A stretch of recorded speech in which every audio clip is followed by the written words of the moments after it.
Okay, so get this. This dude, Kendrick Perkins, you know, the ESPN guy, he's totally going off about the 76ers. Like, he's telling everyone they got to blow the whole thing up. He was on this podcast, Road Trippin', and he's like, hit the reset button on everything. Seriously, he's saying trade Joel Embiid and Paul George. And it's not just them.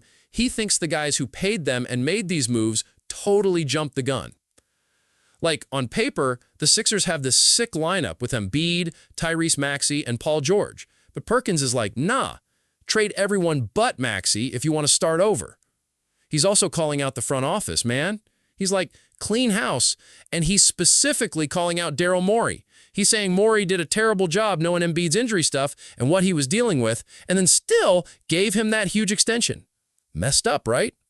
So Embiid is like the face of the team, but here's the kicker. He barely plays. When he's on, he's amazing, MVP-level stuff, averaging tons of points and rebounds.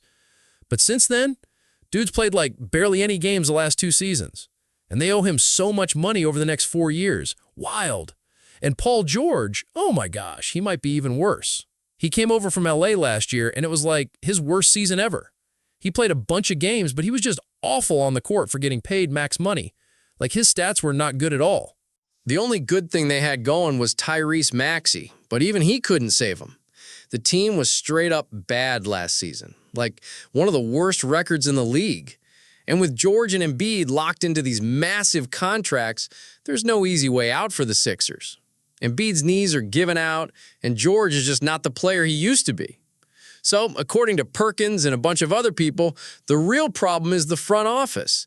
It was that GM, Daryl Morey, who signed Embiid to that extension, even though he's always hurt. And then they went and got Paul George, knowing how old he is and that he always chokes in the playoffs. Big oopsie.